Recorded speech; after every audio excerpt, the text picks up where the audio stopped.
I don't think I've ever heard of a rate better than that.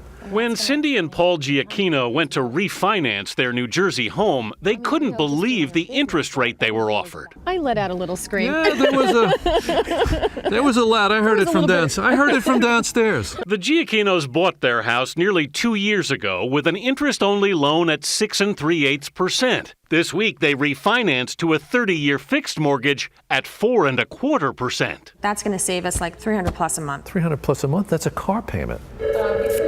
Crossroads Finance. With interest rates falling to 50-year lows, the phones are ringing at Crossroads Finance in Pompton Plains, New Jersey. Well, I do have a lender that... But tighter lending standards are making it hard for many to take advantage of the lower rates. You have plenty of assets, but they're not liquid assets. It's a completely different climate. Completely different. Mortgage broker Wendy Nastasi says banks won't cut corners anymore. We want to see people who have money in the bank for reserves. We want to see people who have decent credit scores. But in the wake of the recession, more than a quarter of all consumers, 43 million people, have credit scores below 600, marking them a bad credit risk. That's what we do now. Scott Katzer doesn't have that problem. I'm current on my mortgage, I'm current on my bills. But foreclosures in his Fort Lauderdale, Florida neighborhood have driven down the value of his home. Houses that were in the 400 to 500 range are now, barely above the 200 range. With his house now worth less than his mortgage, banks won't let him refinance to a lower rate.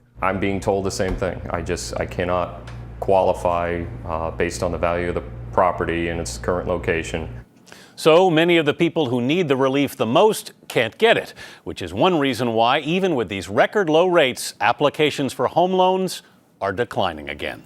Katie? All right, Anthony Mason for the second time. Thank you very much.